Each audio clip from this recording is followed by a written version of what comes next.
Horizon Forbidden West DLC The Burning Shores has received an online backlash. See, the downloadable content for Guerrilla Games' second entry in the post-apocalyptic mechanical beast-slaying open-world Horizon series has upset some members of the hardcore gaming battalion, and the reason that they are upset is completely due to the fact that in the DLC, Aloy, the Horizon series' main protagonist, can kiss another woman. Yes, the crux as to why some people are raging about the Horizon series online is due to the DLC's queer romance, which is a weird backlash given that for me, that aforementioned LGBTQ romance just makes my transgender heathen self want to play the DLC even more. Like, I haven't even bought the DLC yet, but the fact that it confirms that its super cool lead character is queer and that she can have a cute romance with another lady is just a net positive for me. I give it 25 stars. But of course, some of the gamers, trademark, have some issues with Aloy's same-sex kiss, by which I mean the type of gamers who hate seeing gay characters or believe that the gay lifestyle is quote-unquote being shoved down their throats or whatever. The type of gamers that would even go so far as to harass a vocalist whose song was present in the Burning Shores DLC and review bomb the DLC on Metacritic. You know,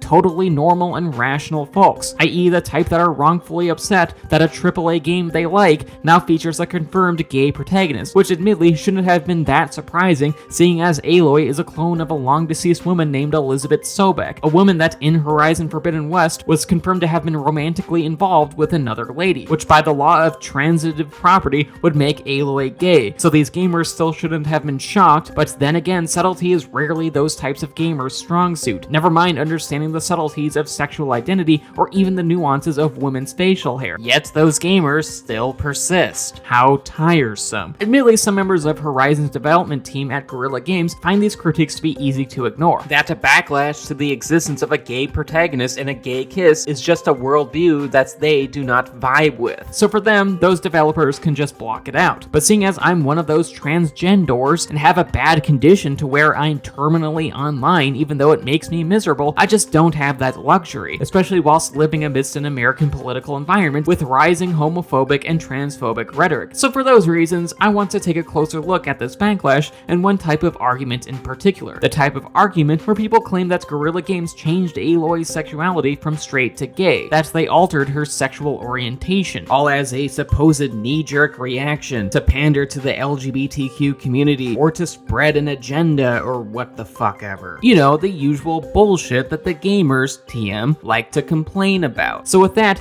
here we go. May God help me. The argument that Guerrilla Games altered Aloy's sexuality is preposterous. For one thing, there was the aforementioned fact about Elizabeth Sobek's sexuality, i.e. the woman that Aloy is cloned from, that was revealed in the main game. And additionally, Aloy also had some queer social cues to where she routinely denied the romantic advances of male characters. She was already hinted at as being gay. But more importantly, to me at least, the critique that Aloy's sexuality was changed in this game comes from a heterosexual perspective that ignores the reality of LGBTQ identity. In fact, this argument that Guerrilla gayified a formerly straight Aloy is nonsense because it makes the assumption that Aloy was straight to begin with. See, in the games, Aloy was never confirmed as being straight. That was just a belief that some people had because they automatically assumed that people are straight by default. These gamers just had a preconceived bias, and due to this, when Aloy kissed a lady, this action challenged that aforementioned bias, all to the point that for many people upset, Aloy being gay felt like a surprise.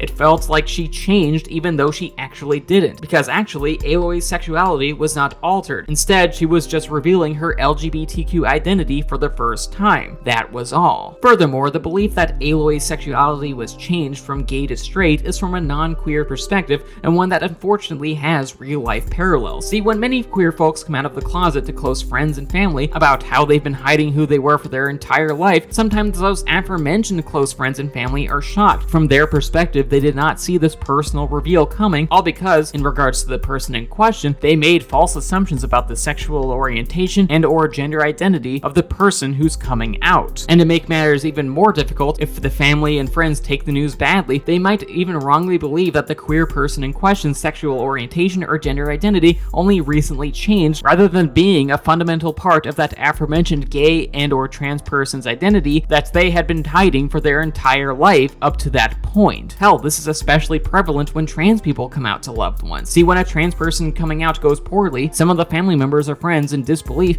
might prescribe to the idea of rapid onset gender dysphoria, which, to explain, gender dysphoria is the pain resulting in the incongruence between one's gender identity and their sex assigned at birth, which is a factual feeling. I know, I have experienced it. Yet the term rapid onset gender dysphoria is an idea from a non-transgender person's perspective, to where these feelings of dysphoria and wanting to transition to the opposite gender came out of the blue, no relation. From the family's wrongful perspective, it's the idea that this was a sudden feeling coming from social contagion, peer pressure, and pro-LGBTQ propaganda that ultimately changed their formerly cisgender family member or friend into a transgender person, which is obviously bunk, of course. In fact, many trans people that come out may have already known the truth about their gender identity for most of their lives. And even those like myself who were in denial for a long time still felt the hurtful pangs of gender dysphoria, even though we didn't have the words or understanding for what it meant to be trans. Because regardless, many trans people live with dysphoria for a lot of our lives. But when coming out and describing our pain with gender dysphoria to friends and family who do not take the news well, this news can be a shock to them, all to the point that they believe the trans person in question had changed only recently, that we went from cis to trans in recent history, rather than the reality that we had a gender identity that did not mesh well with our body for our entire lives, whether we consciously knew what gender dysphoria or transgender identity was or not. And from the family's wrongful perspective, we changed, even though in reality coming out the closet is about revealing who we really are. And that's something similar to the wrong idea and assumption that Aloy's sexual identity changed from straight to gay. Like, it's a critique that's from a non-queer person's perspective that believes that Aloy's character herself altered, rather than her just actually revealing who she really was. Much like in real life instances where a coming out goes wrong, these gamers misinterpreted Aloy coming out as Aloy changing. They assumed she was straight by default, an assumption they made incorrectly, because ultimately Aloy is gay as shit and always has been. It's just that her identity was not confirmed until now. And if you don't like that, well, then that's on you. And with that, that was the video. Thank you so much for watching. If you enjoyed it, please leave a like rating, share, subscribe, ring the bell, and leave a comment telling me what you think of this whole controversy. Also, please consider checking out my Patreon page. $1 a month gets you onto this credit sequence, and $5 a month allows you to make a review and impressions requests. The link to my Patreon is in the description. And speaking of Patreon, I just want to thank my patrons, particularly my high tier ones in Samantha Devlin,